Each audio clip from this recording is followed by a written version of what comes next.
Hi everyone, it's Mrs. Martin. Let's talk about books. Today the first one I'm starting with is The False Prince by Jennifer Nielsen. Now we probably know her best for a lot of her great historical fiction, but this is a fantastic adventure story that also has some mystery mixed in.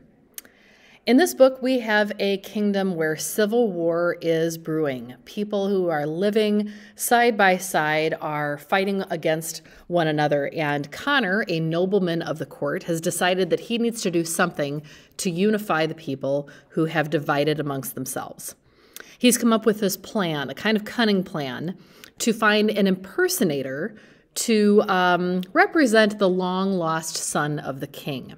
He's going to install this person as sort of a puppet prince.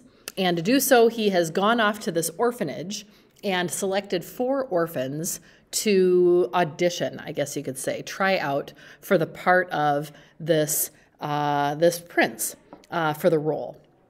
One of the people that is trying out, one of the orphans, is a kid named Sage. And Sage is not one of these rule-following, yes men. He is someone who's defiant, and he's going to do things his own way.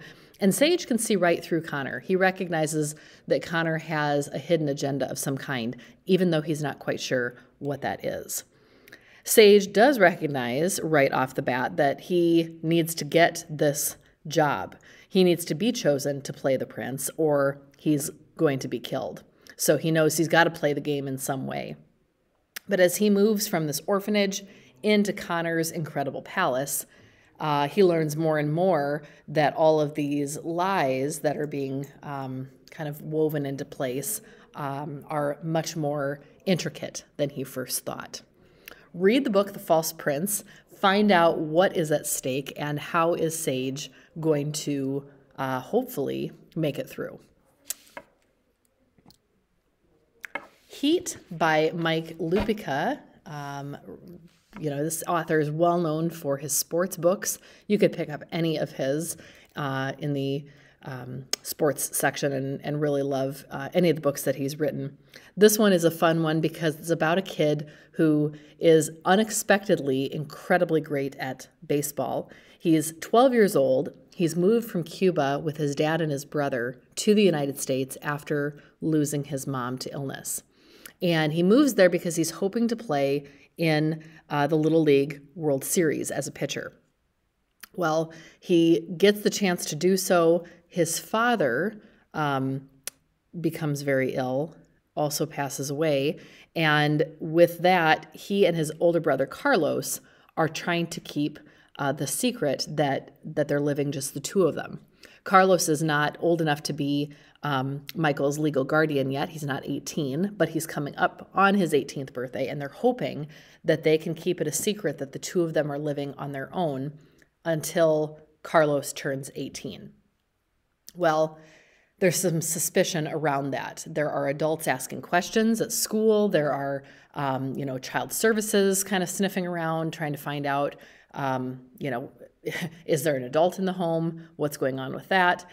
At the same time, there is a rival coach and player who are suspicious about Michael, and they can't believe that a 12-year-old kid can be this good and be in the Little League World Series. They are questioning whether or not he's actually older and is lying about his age. Read Heat. Find out how all of this is going to unfold in this book. You won't be able to put it down. The Parker Inheritance by Varian Johnson starts out with a letter. And when Candace, our main character, finds this letter, she isn't sure she should read it. Let's hear from the author to find out more about this mystery story that so many students have absolutely loved. Hi, my name is Varian Johnson, and I'm excited to talk to you all about The Parker Inheritance, a puzzle mystery largely inspired by my love for Ellen Raskin's The Weston Game. In this story, we follow Candace Miller and her friend Brandon as they use clues hidden in a long-forgotten letter to uncover the fortune supposedly hidden in their small town. But in addition to following Candace and Brandon's journey, The novel also weaves in the story of the Washingtons, an African-American family who fell victim to a great injustice almost 60 years before.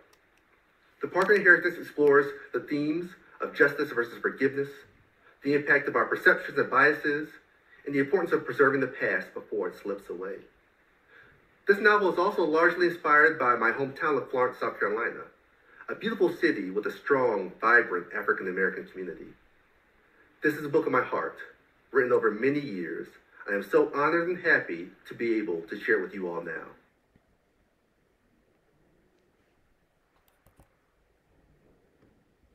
If you like a good mystery that has some great historical context, this would be a fabulous book for you to pick up. Look under J for Johnson in the mystery section. Slider by Pete Houtman, a local Minnesota author, is in the humor section. And this book imagines those food eating competitions that perhaps you have read about or maybe even seen on TV or YouTube. David is our main character, and he can eat an entire 16-inch pepperoni pizza in 4 minutes and 36 seconds. That's pretty good, except it's not going to be good enough if he wants to actually compete and win in the Super Pigorino Bowl, this world's greatest pizza eating contest. And he has to win this because David borrowed his mom's credit card and accidentally charged $2,000 to that credit card, and he has to pay it back before she finds out and likely kills him. So, oh gosh, poor David. He knows he's got to do better than 4 minutes and 36 seconds if he's going to win. This book is all about training to be a competitive eater. He, in the meantime, also has to keep his eye on his little brother. This book is full of very funny scenes, as well as some kind of disgusting ones, if you can imagine. Trying to do that competitive eating is not exactly a glamorous sport. So check out this one, Slider by Houtman, in humor, if that sounds like a good read to you. Savvy is the first book in the series by Ingrid Law in fantasy. I loved the idea behind this story. Who would not want to know that at the age of 13, you get a supernatural power? Oh boy. Well, for generations, the Beaumont family has had this secret. When they turn 13, they each possess what's called a savvy. They get this superpower, basically, and it's supernatural. Our main character, Mibbs, her grandpa can move mountains and has been able to since he was 13. Her older brothers now can create hurricanes, they can spark electricity, and her big day is coming up. The story starts on the evening of that first day. As if waiting weren't hard enough, the family gets really scary news 2 days before Mibbs's birthday. Her dad has been in this terrible accident, and Mibbs decides that her one job, her mission, is going to be to get to that hospital and prove that whatever her new power is going to be, it is going to allow her to save her dad. Is that going to be the case? How's that journey going to go? What's going to happen? What is her savvy? Find out in this book by Ingrid Law. It's the first in the series in the fantasy section. My last book to share with you is a favorite of mine from so many years ago, and one that I hope you will take a look at as well, by Jerry Spinelli. This is an author who's written a lot of different books, and I'd suggest that you maybe even just look up this author to see what else he's written.